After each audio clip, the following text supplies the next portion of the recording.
Hello everyone, welcome to my channel which is focused on sustainable farming, especially for those of you who are watching from Kenya. And I know very well in Kenya we are big on farming. Essentially what we can do to improve our livelihoods, and I know that there are basically people who are thinking of how can I get into chicken farming, and my experiences over the past few years raising chickens. Now, a little bit of my story. I began rearing chicken back in 2020, just during the corona period. Now, at the time, it was a way of getting my mind out of the pandemic and the lockdowns and everything, but also as a way of enhancing my income. Now, there's the things I've learned and which I think are important. One of the most important things that I realized is that you have to choose your niche properly.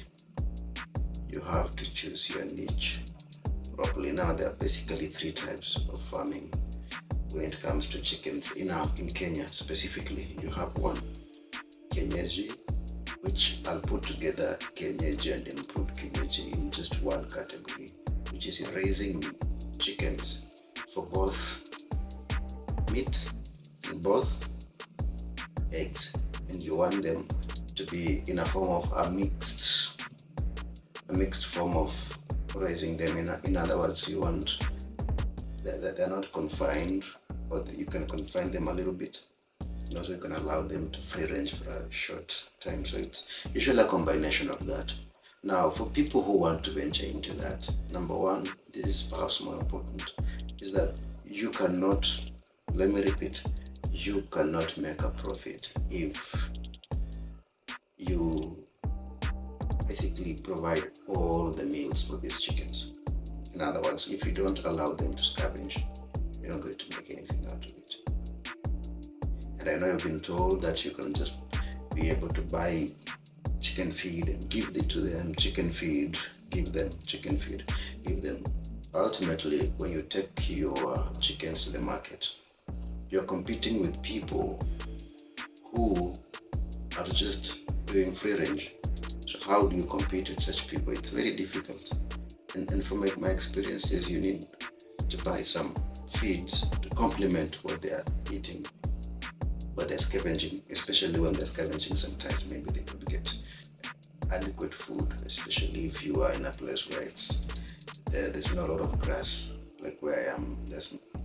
There's very little grass around on the ground, so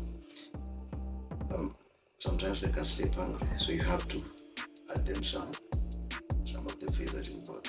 But I know some people who have been able to do it, and they buy feeds or they make the feeds themselves. That's another way of looking at it. You can decide to make your own feeds.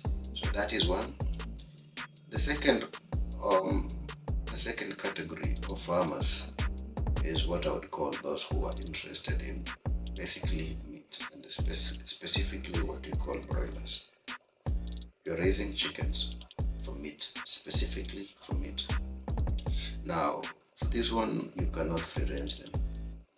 For this one, you have to give them the right quantity and quality of meals and ensure that they are able to be taken to the market within the right time. Now, for me in this area, I think the biggest differentiator is, number one, you must have a ready market. So before you venture into broiler farming, first market yourself. Market yourself. I'm saying that because when you're doing chickens for eggs, for meat, is that after a certain number of days, those chickens stop growing, which means if you continue feeding them, if you continue giving them food, you're basically wasting the food and you're basically eating into the profit that you would have made. So you need to have a ready customer. So when you go and buy those 1-day-old chickens or chicks, you already have a customer. You're telling a customer, just give me 30 days, I'll be able to supply you that number of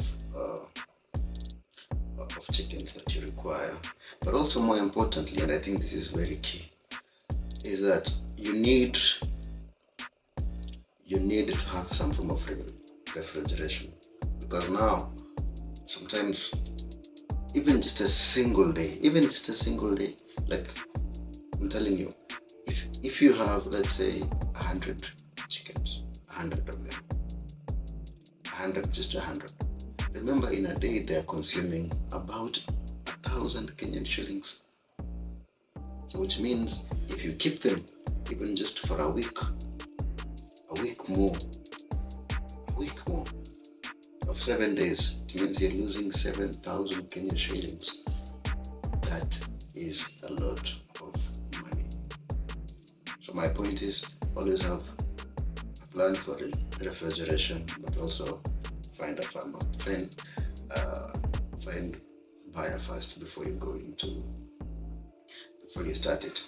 Then lastly, the last category is farmers who are doing for layers. You're doing chicken farming, layers, basically to produce eggs.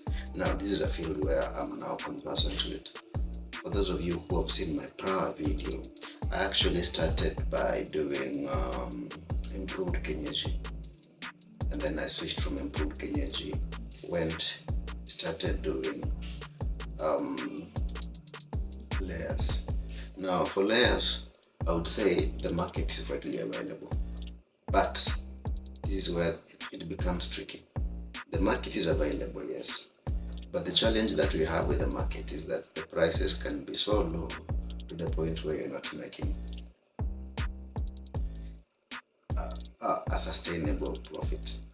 So the marketing aspect, I think, in fact, I'll just say it, the marketing aspect has to cover all the three categories. In other words, when you're raising chickens from day one, start talking to your friends, your relatives, approach hotels, approach all manner of people, so that even supermarkets, approach them early enough, so that by the time when you are getting your produce, you can have someone who can buy them at a higher price as compared to if you were to take them to the market.